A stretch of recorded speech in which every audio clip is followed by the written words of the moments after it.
ନନାକୁ ସେ ନାଟୁଆ ସତେଇଛି। ଶିବା ପାଣ୍ଡା ତାକୁ ଅଭିଶାପ ଦଉଛି। ତା ଝିଅ କେବେ ବି ଖୁସିରେ ରହିପାରିବନି, କେବେ ବି ଖୁସିରେ ରହିପାରିବନି। ଏ ବାପର ଅହଙ୍କାର ଫଳ ଝିଅ ନିଶ୍ଚୟ ଭୋଗିବ। ବାପା କାନ୍ଦିବ, ଝିଅ ବି କାନ୍ଦିବ। ନନା ମୁଁ ଶୀତଳକୁ ବାହା ହେଇ ସାରିଛି।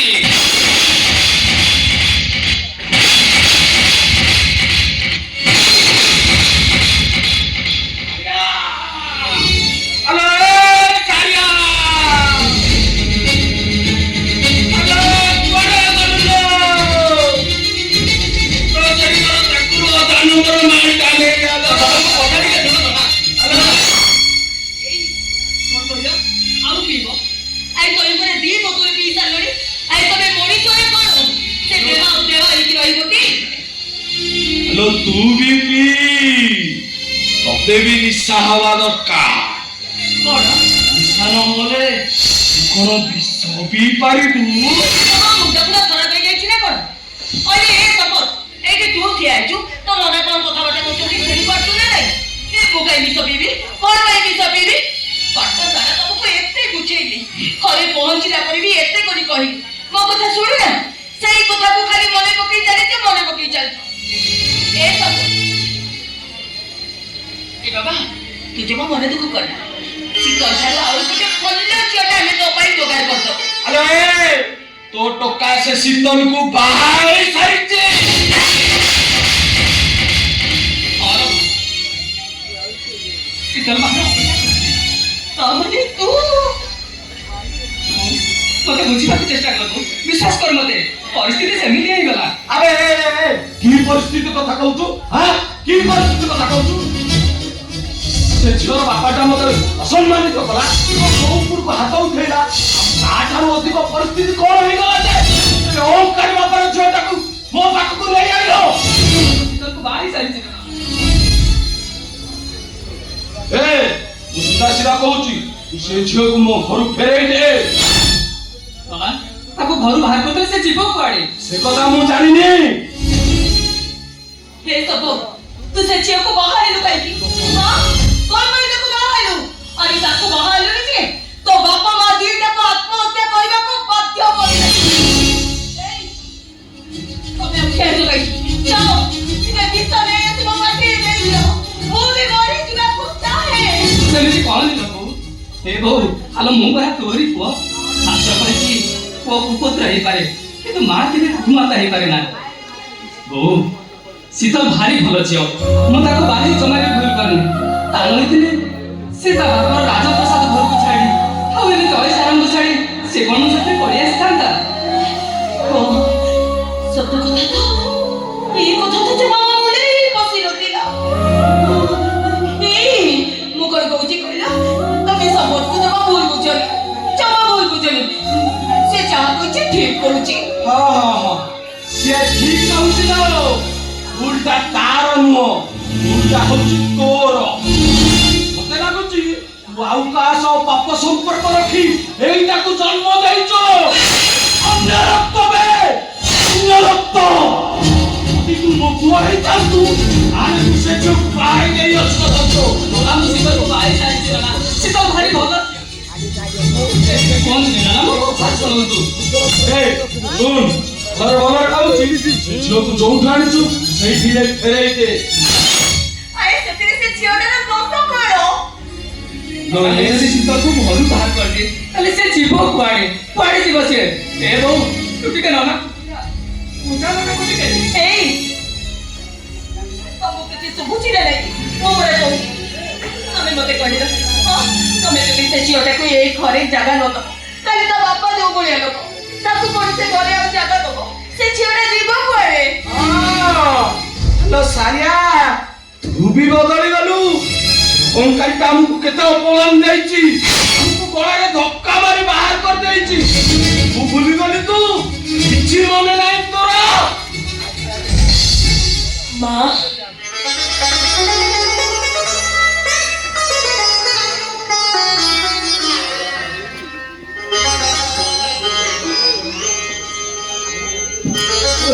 मान सम्मान स्वाभिमान होची ता छियो मो डैडी अपन ଜଣକୁ ଦୁଇ ଜଣ ଲୋକମାନେ ତାকে ଅପମାନିତ କରିଥିଲେ। କାଲି ଯେତେବେଳେ ଖବର କାଗଜରେ ବାହାରିବ ଶିଳ୍ପପତି ସୂର୍ଯ୍ୟଦେବ ମିଶ୍ରଙ୍କ ଝିଅ ଗୋଟେ ଗରିବ ପୁଅକୁ ଫେରା ହେଇଯାଇଛି, ସେଇଟା କ'ଣ ଆପଣମାନେ ପ୍ରତି ହେଉଥିବା ଯନ୍ତ୍ରଣା ଅପମାନର ଶାସ୍ତି ନୁହେଁ? ଅହଙ୍କାରୀ ମଣିଷକୁ ସମସ୍ତଙ୍କ ପାଖରୁ ଦୂରେଇ ଦିଏ ନା, ଏମିତିକି ନିଜେ ନିଜ ଠାରୁ ମଧ୍ୟ ଦୂରେଇ ଦିଏ। ମୋ ଡାଡିଙ୍କର ମୁଁ ଜୀବନ ଥିଲି ନା, କେବଳ ସେଇ ଅହଙ୍କାର ପାଇଁ ଆଜି ମୁଁ ତାକୁ ଛାଡ଼ି ଆପଣ ପାଖକୁ ଚାଲି ଆସିଛି। ଏଥିରେ କ'ଣ ଆପଣମାନେ ଖୁସି ନୁହନ୍ତି? ଏଇ ଶୁଣିପାରୁଛ ନା? ଏଥର ମୋତେ କହିପାରିବ ଇଏ ଗୋଟେ ଭଲ ଝିଅ ନୁହେଁ, ଆଉ ଇଏ ଘରର ବୋହୂ ହେବାକୁ ଯୋଗ୍ୟତା ନାହିଁ? ହ୍ୟାଲୋ ଏ ସାରିଆ, ହାତୀର ଦେଖେଇବା ଦାନ୍ତ ଅଲଗା, ଖାଇବା ଦାନ୍ତ ଅଲଗା। ଏ ଝିଅ ଜାପାନୀ ଗ୍ଲାସରେ ପାଣି ପିଏ, ମାର୍ବଲ ଚଟାଣରେ ଚାଲେ, ଆଉ ଏତେ ଏତେ ମୋଟା ଗଦିରେ ଶୁଏ। ଯିଏ ତା ବାପା ଛାତିକୁ ଗୋଇଠା ମାରି ଚାଲି ଆସିଛି, କୋଉ ଦିନ ତ କଲିଜାକୁ ଗୋଇଠା ନ ମାରିବ ତାର କ'ଣ ଗ୍ୟାରେଣ୍ଟି ଅଛି? ଆଉ ଶେଷ ସମୟରେ ଗୋଟେ ବୋଲି ପୁଅକୁ ବି ତୋ ପାଖରୁ ଛଡ଼େଇ ଦବ, ତୋମରେ ପାଣି ଟୋପେ ଦବାକୁ ବି ଠିଆ ନଥିବେ। ସେମିତି କୁହନି ନା, ଶୀତଳକୁ ମୁଁ ବାହା ହେଇ ସାରିଛି, ଶୀତଳ ଭଲ ଝିଅ, ସେ ବହୁତ ଭଲ ଝିଅ, ମୁଁ କିଛି ବି ଭୁଲ କରିନି ନା। ଏ ଟୋକା ସିଧା ସିଧା କହୁଛି, ଝିଅକୁ ତୁ ଯୋଉଠି ଆଣିଛୁ ସେଇଠି ନେଇ ଫେରେଇ ଦେ। ଏ ବୋଉ ତୁ ଟିକେ ନନାକୁ ବୁଝା, ତାକୁ ଘରୁ ବାହାର କରିଦେଲେ ସେ ଯିବ କୁଆଡେ? ତମକୁ ମୋ କଥା ଶୁଭୁଛି ନା ନାହିଁ? ସେ ଝିଅର ବାପ ଯୋଉ ଭଳିଆ ଲୋକ ତମେ ଭଲଭାବରେ ଜାଣିଛ ନା ନାହିଁ? ତା ବାପା ଯଦି ତା ଘରେ ଜାଗା ନଦେବ ତାହେଲେ ବିଚାରୀଟା ଯିବ କୁଆଡେ? ତାର ଟଙ୍କା ମୁଁ ଦେଇପାରିବିନି। ତାହେଲେ କୁହନ୍ତୁ ଆଜ୍ଞା, କଣ କଲେ ଆପଣ ମୋ ଉପରେ ବିଶ୍ୱାସ କରିବେ? କିନ୍ତୁ ମୋତେ ବିଶ୍ୱାସ କରନ୍ତୁ ନନା, ଆପଣ ଯାହା କହିବେ ମୁଁ ସବୁ ପରୀକ୍ଷା ଦେବି, କିନ୍ତୁ ସମ୍ପର୍କ ଛାଡ଼ିଦେଲେ ମୁଁ ବଞ୍ଚି ପାରିବିନି। ଆପଣ ମତେ ଏ ଘରେ ରହିବା ପାଇଁ ମନା କରନ୍ତୁନି, ମନା କରନ୍ତୁନି, ମତେ ମନା କରନ୍ତୁନି। ପାରିବୁ, ମୁଁ ଯାହା କହିବି ତୁ କରିପାରିବୁ। ସବୁ ପାରିବି ନନା, ସବୁ କରିପାରିବି।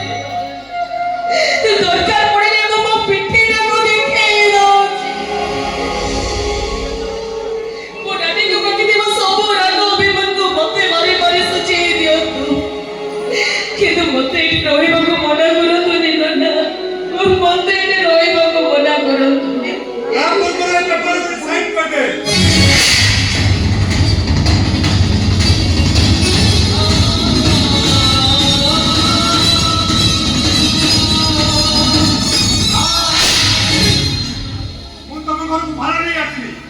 ଶୀତଳ ମିଶ୍ର ପାଖକୁ ଆସିଛି, ମାନେ ଶୀତଳ ମିଶ୍ର ପେପର ଗୋଟେ ସାଇନ୍ କରିବ, ସାଇନ୍ କରିଦେଲା ପରେ ତା ନାଁ ସବୁ ପ୍ରପର୍ଟି ତାର କ'ଣ ଅଧିକାର ରହିବନି, ଆଉ ତା ନାଁ ବ୍ୟାଙ୍କ ବାଲାନ୍ସ ପରେ ସେ କୋଟିଏ ଟଙ୍କା ଉଠାଇବା ସକ୍ଷମ ହେବନି। ଆଉ ତାପରେ ମୁଁ ଦେଖିବି ତତେ ଭଗବାନଙ୍କ ସମ୍ପର୍କଟା ତତେ କେତେ ଭଲ ପାଏ। ହେଲେ ଗୋଟେ କଥା ମନେ ରଖିଥିବ, ଅହଙ୍କାରୀ ସୂର୍ଯ୍ୟଦେବ ମିଶ୍ର ଟଙ୍କା ବେପାରୀ ଦେଖନ୍ତି କିନ୍ତୁ ପ୍ରେମିକ ନୁହେଁ, ସ୍ୱାର୍ଥ ଦଲାଲ ଦେଖନ୍ତି କିନ୍ତୁ ମଣିଷ ନୁହେଁ। ଆରେ ଝିଅ କେ ଦେଖ, ଝିଅ କହୁଛି ଝିଅ ଏତେ ଗୋଟେ ସାଇନ୍ କର। ସାଇନ୍ ମାନେ ମୁଁ ହଁ ସାଇନ୍ କର, ସାଇନ୍ କର ତମେ, ମୁଁ କହୁଛି ସାଇନ୍ କର।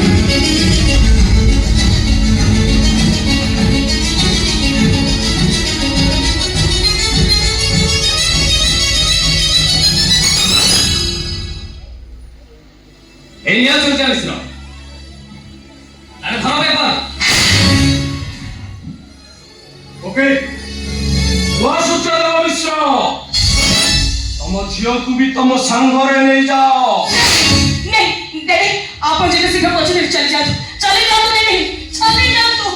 যদি তম ঝিওর মঙ্গল চাହୁଛ তাহলে তম ঝিওকু বি সাঙ্গরে নেই যাও। नहीं মানে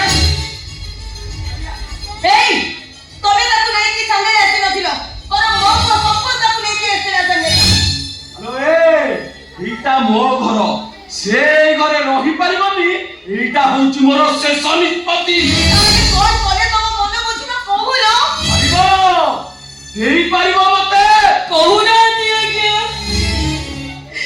ମୁଁ ତ ମାନୁଛି, ମୁଁ ମାନୁଛି ଗୋଟେ ଅହଙ୍କାରୀ ବାପର ଝିଅରେ ଜନ୍ମ ହେବା ମୋ କର୍ମର ଦୋଷ।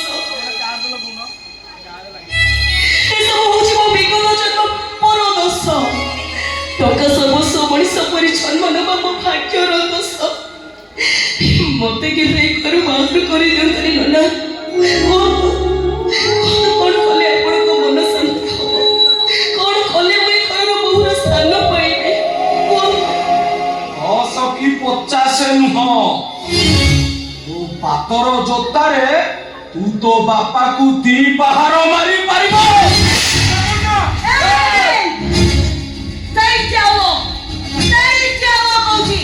କଣ ଭାବିଛ ତମେ ନିଜକୁ?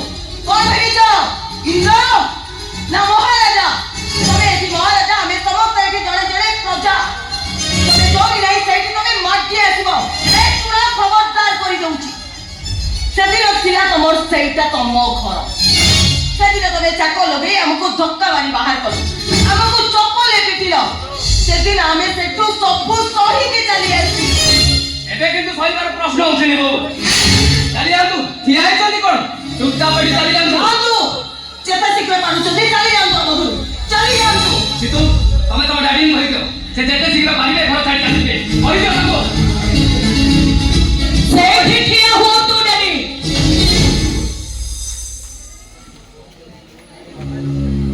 ପାପ କରିଛନ୍ତି, ପ୍ରାୟଶ୍ଚିତ କରିବେନି। ବିପ୍ରାଚିତ କରିବ। ମୋ ଠାରୁ ଜୋତା ପାହାର ଖାଇବେ।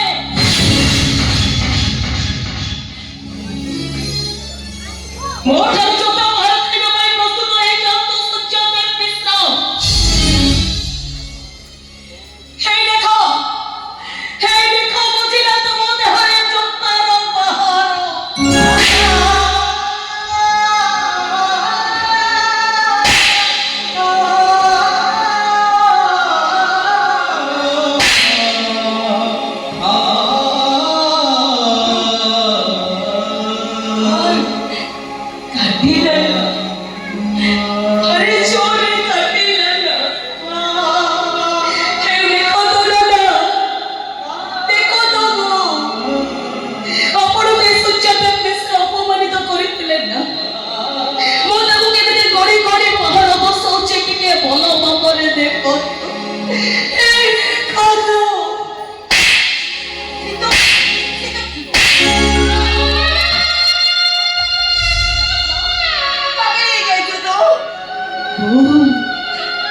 ଆପଣ ଭାବୁଛନ୍ତି ଏ ପାହାରଟା ମୁଁ ମୋ ନିଜକୁ ମାରୁଛି?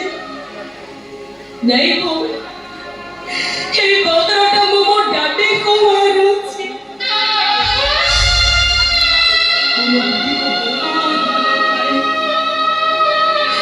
ମୋ ଡାଡି ବି ମତେ ବହୁତ ଭଲ ପାଆନ୍ତି।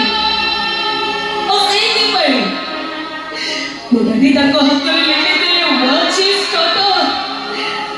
ଆଉ ମୁଁ ମୋ ହାତରେ ଲେଖିଥିଲି ଡାର୍ଲିଂ।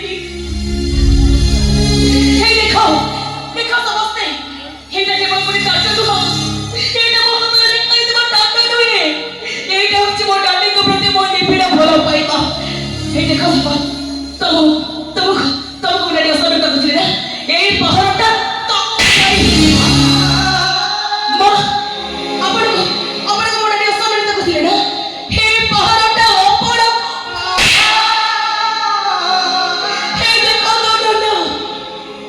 ମୋ ଡାଡି ଆପଣଙ୍କୁ ଅସମ୍ମାନିତ କରିଥିଲେ ନା? ଏଇ ପାହାରଟା କୁଆଡ଼େ ଚলে ଯାଉଛ ସୂର୍ଯ୍ୟଦେବ ମିଶ୍ର? ସେଇଠି ଠିଆ ହୁଅ, ଆଉ 2-4 ପାହାର ଖାଇକି ଯାଅ।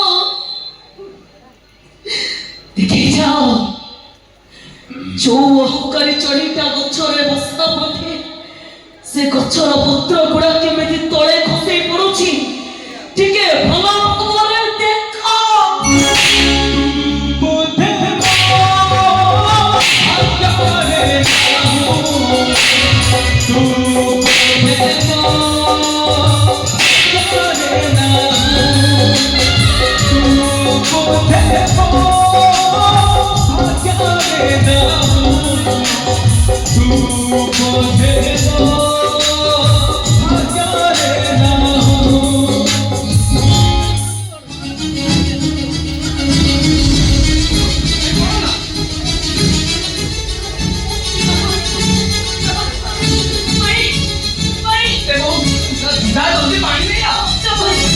ମୋ ମୁଣ୍ଡ କଣ ହେଇଯାଉଛି?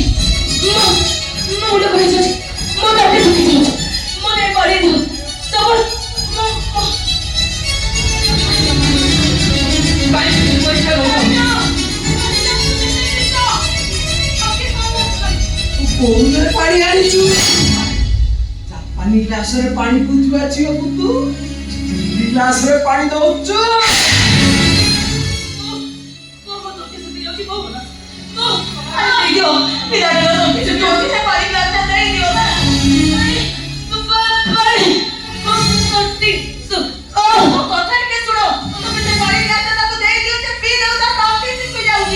ଉଦୟଟା ଆମର ପଥୁରିଆ ହେଇଯାଇଛି।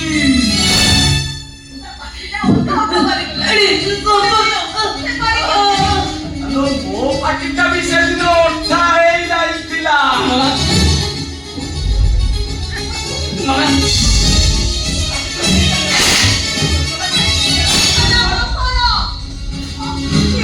ଓଡ଼ିଶାର ନମ୍ବର 1 ଭିଲିଆନ୍ ଶିବା ପଣ୍ଡାର କଳାକାର ପଣିଆକୁ ଏ ଝିଅର ବାପା ହତ୍ୟା କରିଦେଇଛି।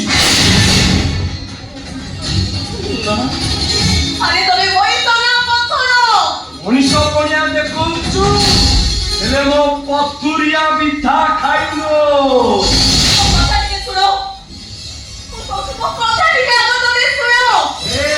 ସିଧା ସିଧା କହୁଛି ଏଠୁ ଶୀଘ୍ର ଚାଲ। ନନା ମୋ କଥା ତ ଶୁଣ ନନା। ଶୁଣ, ତୁ ମୋ ଶେଷ କଥା ଶୁଣ। ବଡ ଲୋକର ଝିଅ ଯଦି ତୋ ପାଇଁ ବଡ ତାହେଲେ ଭୁଲିଯିବୁ ତ ନନା ବୋଉ। ଆଉ ହଁ, ମୋ କଥା ନ ମାନି ତୁ ଯଦି ମୋ ଦାଣ୍ଡ ଦ୍ୱାର ଡେଇଁ ଯାଉ ନ କରିବୁ ଆଉ ଅଯୋଧ୍ୟାକୁ।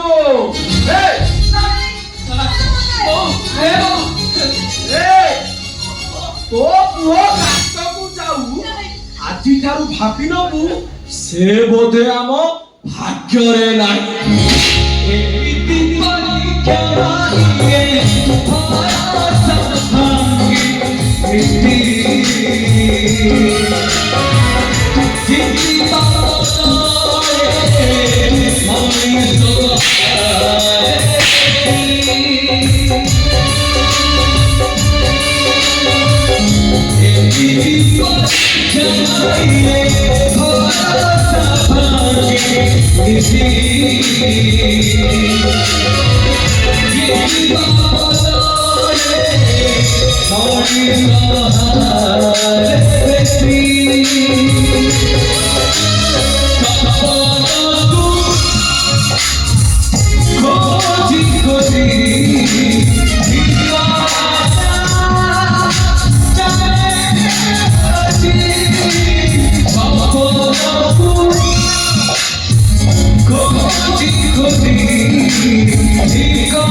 Oh,